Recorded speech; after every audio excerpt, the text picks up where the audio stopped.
All right, boys, big things are fucking happening. Getting a shop. Should be moving in about a month. Posted a short about it.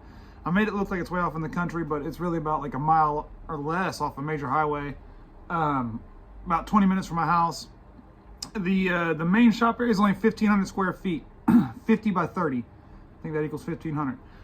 It's got 3 big ass bay doors on it, so I could like pass through if I want, and then another single bay door. And it's got like another like 30 by 50 covered area. It actually is bigger than 30 by 50. It's like 30 by 65, and it's covered and has walls on both sides of it, so I can like get shelving for outdoor storage out there for like material where it's still out the rain, and then keep my inside shop. It's got welder hookups, spot for washer and dryer. It's got all types of plumbing. It was a plumbing shop. And the reason I didn't make a good video is I don't want to look too excited, because the plumber I'm leasing this from, he's kind of a snake, man. I'm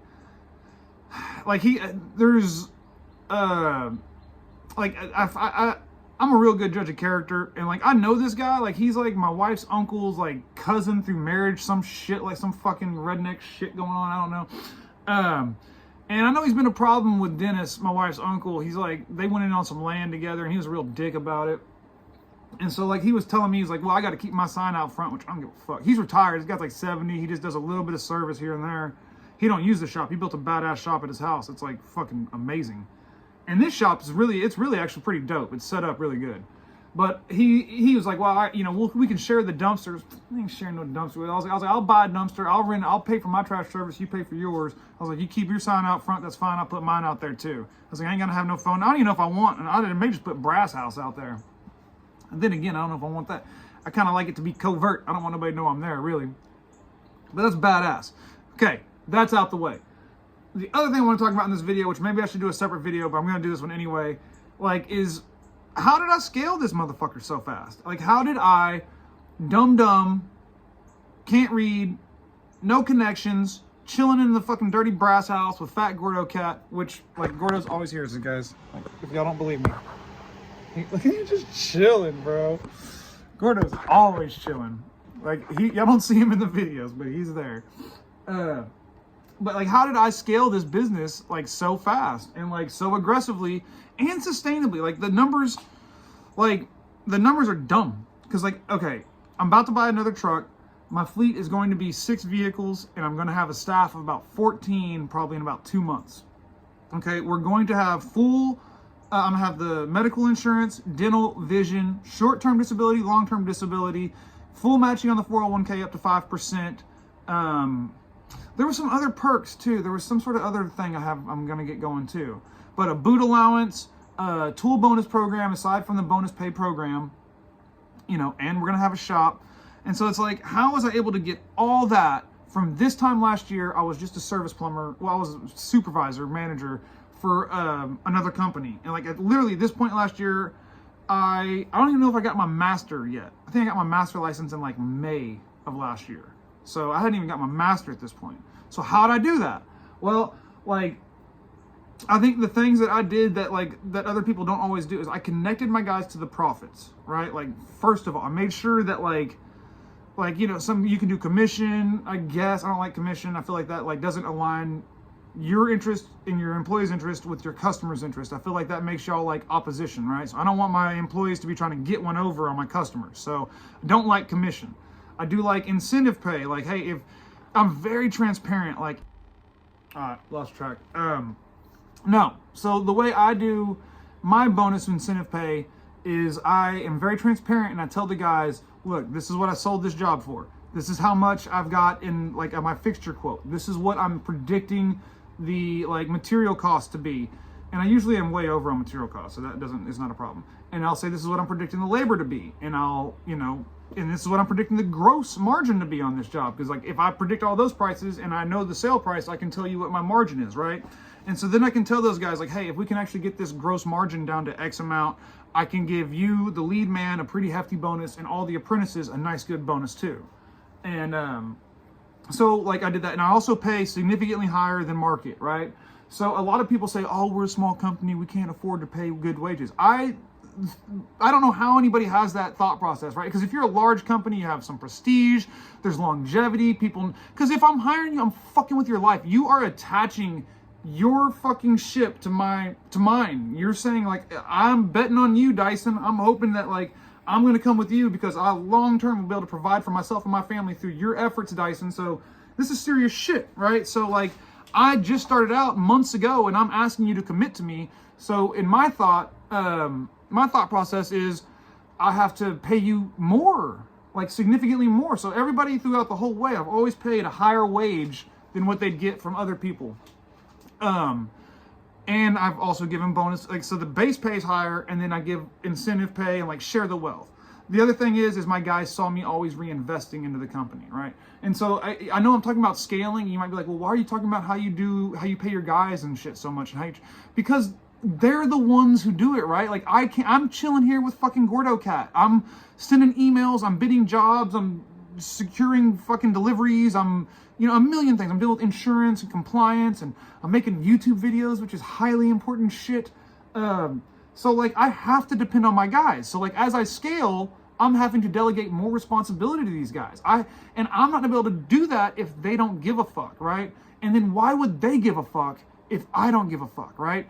So I quickly realized that I had to connect them to the profit and like genuinely care about them, right? So that was the next thing, was like when I first started out, it was me. Even starting this company was me. It was all about me. It was, what does Brass House himself want? What do I want to do? What are my goals? What are my dreams? That was what everything was about at first. And I quickly realized that my decision making had to shift from this me to, okay, you've got people counting on you. Like how are these decisions how's it gonna affect Jeremy's fucking wife? How's it gonna affect Randall's wife? How's it gonna affect fucking Derek's kids? Like, you know, these decisions have to be people decisions because the people are what my business is, like, right? Like it's my aggressive nature and these guys following through on it. So like scaling is all about people, you know, and it's all about taking care of your people. And then the other thing is not being greedy. Again, like, so we're being generous with our employees. We're making everybody a lieutenant. We're building leadership qualities in everybody. We're making sure we're transparent. Like a lot of guys are afraid they don't want guys to know what they're making on their job. I don't give a fuck if you know what I'm making. My guys want me to get rich. My guys think I don't pay myself enough. My guys want me to go buy a better house. They want to see me treat myself like I treat them, okay? So I am fully transparent about everything. And that motivates them, so they take leadership, right? They know what the end goal is. They know all the ones and zeros here, so they're plugged into the goal.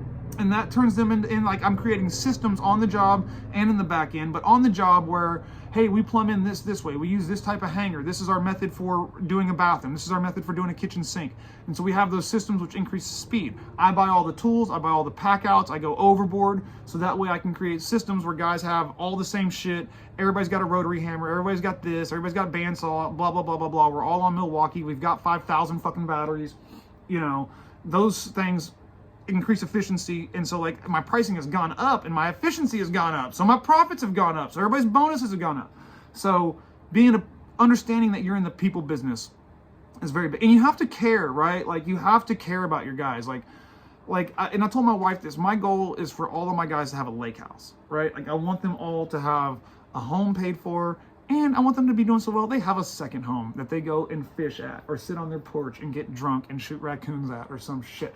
So, like, you know, caring about them and wanting to take them with me. I want them to come with me. And like one thing we say at this company is a rising tide raises all ships. Like we're all going. We're all going together. So that is number one. And then number two is tied into this, you know, but it's not being greedy and using your profits offensively, right? So not ever thinking you've arrived unless you really have, which I'm not there yet, because like I've got a $10 million a year revenue goal. I think once I hit $10 million a year revenue, I'm gonna go ahead and like secure my future.